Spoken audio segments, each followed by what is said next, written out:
Assalamualaikum warahmatullahi wabarakatuh.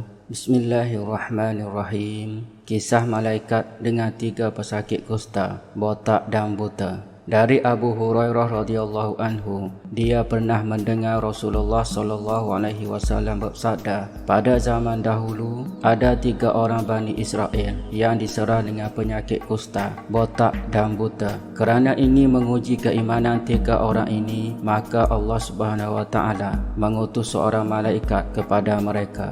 Maka malaikat itu pun pergi mendatangi orang yang berpenyakit kusta seraya berkata, apakah yang paling kamu sukai wahai hamba Allah? Ia menjawab, warna dan kulit yang cantik serta hilangnya rasa jijik orang lain kepada saya adalah suatu perkara yang paling saya sukai. Kemudian malaikat tersebut mengusapkan tangannya kepada badan pesakit kusta itu hingga ia tidak menjijikkan lagi, serta warna dan kulitnya sembuh dan menjadi cantik. Selanjutnya malaikat itu bertanya, harta apakah yang paling kamu sukai? Orang tersebut menjawab, unta adalah harta yang paling saya sukai. Atau ia menjawab, sapi. Ishaq merasa ragu, tetapi yang pasti adalah salah seorang darinya. Apakah ia pesakit kusta atau pesakit botak? Yang satu menjawab unta dan yang seorang lagi menjawab sapi.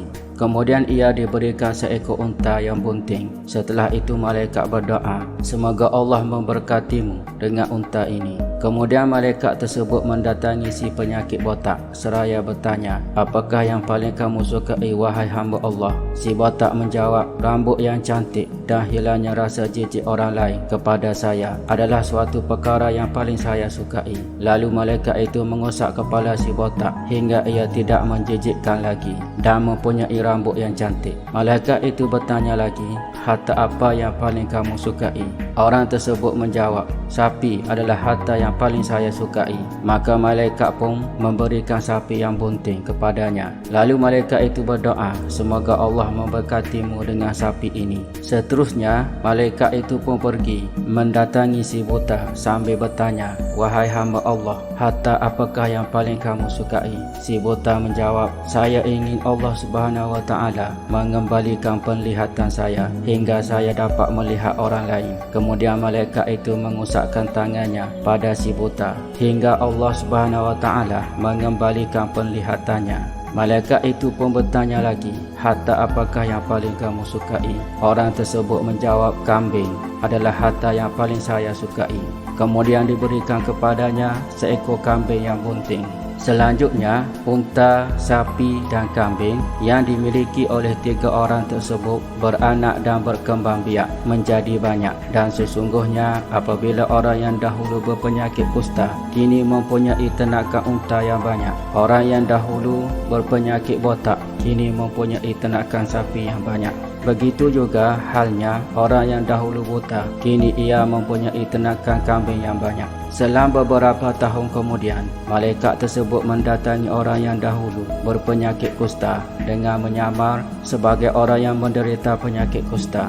Kemudian malaikat itu berkata, wahai Tuan, saya ini adalah orang yang miskin. Saya telah menyusuri gunung dan lembah untuk meminta pertolongan. Dan pada hari ini, tiada tumpuan dan harapan saya kecuali kepada Allah Subhanahu wa taala dan kepada Tuhan. Dengan nama Allah yang telah memberimu warna kulit yang cantik dan harta benda, maka saya meminta dari Tuhan seekor unta untuk menjadi bekalan perjalanan saya.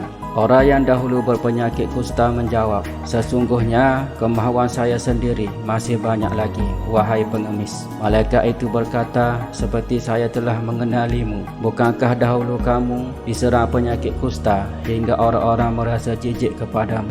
Selain itu, dahulu kamu adalah seorang miskin, lalu Allah memberi kamu harta yang banyak. Orang tersebut berusaha untuk mengelakkannya. Tidak, sesungguhnya saya mewarisi harta ini dari orang tua dan nenek saya yang terhormat. Lalu malaikat itu berkata, apabila kamu berdusta, maka Allah pasti akan mengembalikanmu kepada keadaanmu yang asal.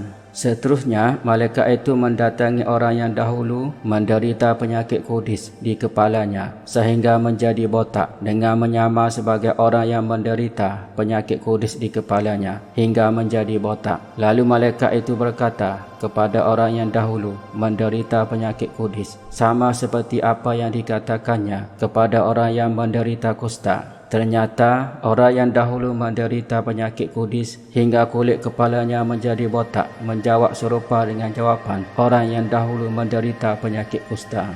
Kemudian malaikat itu berkata, apabila kamu berdusta, maka Allah pasti akan mengembali kamu kepada keadaanmu yang asal. Akhirnya, malaikat itu mendatangi orang yang dahulu menderita penyakit buta, yang kini telah sembuh dan menjadi orang kaya, dengan menyamar sebagai orang yang buta sambil berkata, wahai Tuan, saya ini adalah orang miskin yang kehabisan bekalan makanan. Tidak ada lagi tumpuan dan harapan kecuali kepada Allah dan kepada Tuhan. Dengan nama Allah yang telah mengembalikan penglihatan Tuan yang dahulu buta, maka saya meminta seekor kambing dari Tuan untuk bekalan makanan saya. Orang tersebut menjawab, wahai Tuan yang miskin, dahulu saya memang buta, kemudian Allah Subhanahu wa Ta'ala mengembalikan penglihatan saya semula. Oleh kerana itu, sebagai rasa syukur saya, silakan ambil yang mana yang kamu sukai. Demi Allah, saya tidak merasa keberatan sedikit pun atas apa yang kamu ambil, kerana Allah Subhanahu wa Ta'ala. Kemudian malaikat itu berkata, peganglah hartamu itu, kerana sesungguhnya kamu hanya sedang diuji, dan Allah Subhanahu wa Ta'ala telah redha kepadamu serta murka kepada kedua temanmu. Hadis riwayat Bukhari dan Muslim. Pengajarannya, yang pertama, Allah Subhanahu wa Ta'ala menimpakan penyakit atau musibah kepada hambanya ialah untuk menguji keimanan seseorang hambanya, apakah ia sabar dan reda dengan ujian tersebut atau keluh kesah dengan ujian musibah tersebut. Kerana ada sebahagian manusia apabila ditimpa musibah atau ujian dan sebagainya, mereka tidak sabar dengan ujian tersebut, lalu mereka meminta pertolongan selain dari Allah Subhanahu wa Ta'ala. Yang kedua, setiap kebaikan, kesihatan, kesenangan dan sebagainya itu adalah anugerah dan rahmat dari Allah Subhanahu wa Ta'ala kepada hambanya.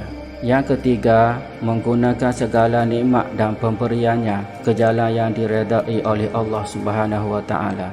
Yang keempat, adapun orang kufur, ada di kalangan mereka yang hidup senang dan banyak harta dan sebagainya, itu adalah istidraj dari Allah Subhanahu wa Ta'ala, iaitu perkara-perkara yang luar biasa yang berlaku kepada orang fasik atau orang kafir, kerana mereka telah lupakan diri sendiri sebagai makhluk Allah Subhanahu wa Ta'ala di muka bumi ini, dengan tujuan supaya mereka cepat binasa di dunia ini. Sekian, wallahu alam.